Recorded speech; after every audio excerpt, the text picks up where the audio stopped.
Good evening, everybody. Welcome to another episode of Brunswick's Best, where Lance takes a look at the greatest players in Vikings history.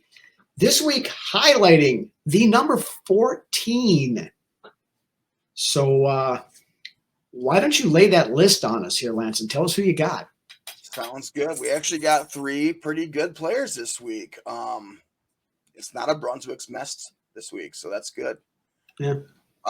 We'll start out this list in chronological order with none other than Mr. Fred Cox. The first notable number 14 in Vikings history was kicker Fred Cox. Cox was drafted in both the NFL and AFL drafts in 1961 by the Cleveland Browns and New York Titans, respectively, but did not take to the field in the NFL until he joined the Vikings in 1963.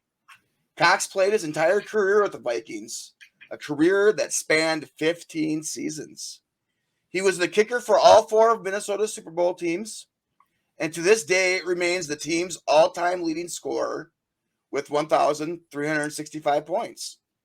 To put that into context, Chris Carter is the Vikings' second leading scorer with 670 points, meaning that you could double Chris Carter's career scoring output and he'd still be in second place in team history.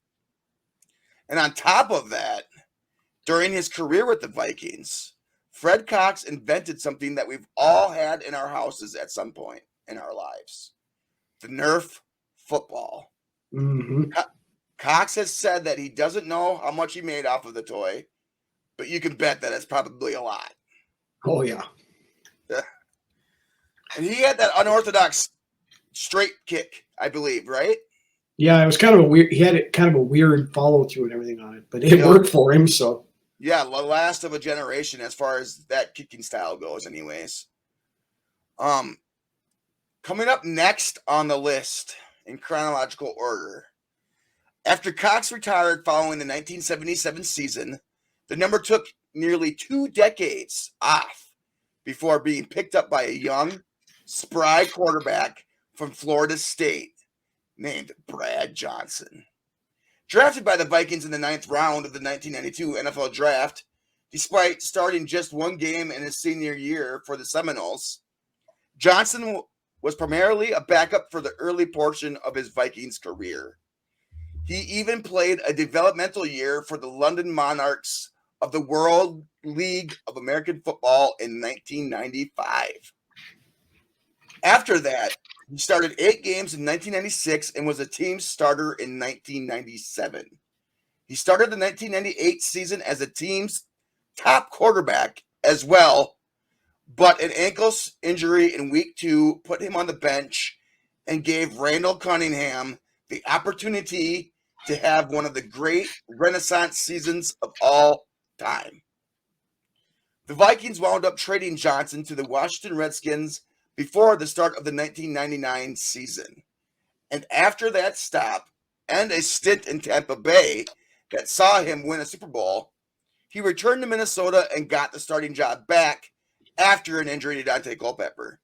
He wasn't quite the same the second go-around, owing largely to his advanced age at that point, but he's still 5th in Vikings history in both passing yards and passing touchdowns. And on that, also one of the very few players in the NFL history to throw a touchdown pass to himself. Right. All right, moving along to number 14 that all you Vikings fans now should know. And that is none other than Stefon Diggs himself.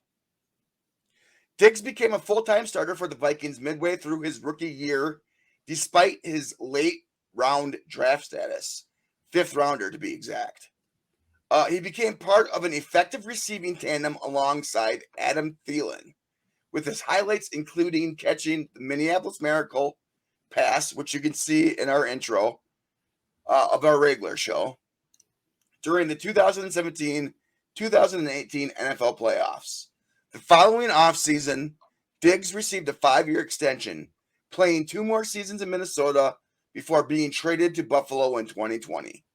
During his 5-year stint with the Vikings, Diggs was able to compile 63 starts with 365 receptions for 4,623 yards and 30 touchdowns, placing 10th all-time in team history for yards and receptions by a receiver and 9th in touchdown receptions. Any great Diggs memories, Rhino? I mean, I always liked Diggs as a player. Now, as we're seeing again now, he's a bit of a head case because, he basically forced his way out of Minnesota because of Mike Zimmer's Buffalo. Yeah, Mike Zimmer's insistence on being a run-first team, which Diggs didn't agree with. And to be fair, a lot of Vikings fans didn't agree with either. Right. But, I like Diggs coming out of Maryland and got, I did too. Came into the league, and it's unfortunate that they waited 4 weeks to start the kid, Yeah, but that was another Zimmer thing. We don't start rookies right away kind of a thing. That's right. That's right. And, Diggs has had a great career in Buffalo as well. He has continued to ball out and be one of the better receivers in the league. Yeah. And now, of course, like we just mentioned, whatever he's got going on now, there's talk that he may not play for Buffalo this year.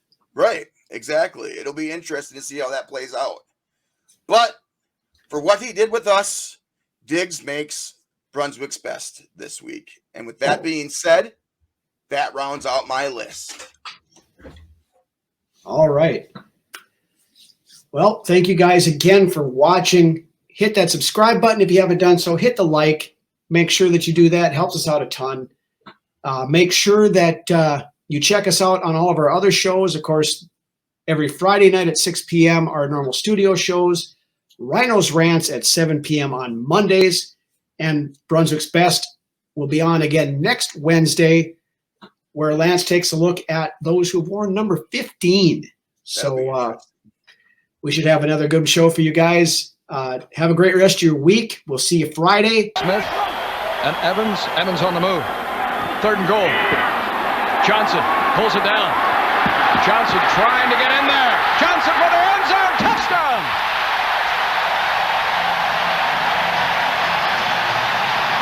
Watch over here. Evans is covered and Glover, the tight end, is covered. That ball is batted. It was thrown one time and then batted down. I thought I saw him bat that thing, but I thought it was a pump fake. He caught the ball, and then he's looking for somebody downfield again, and he takes it into his own hands and finds the end zone.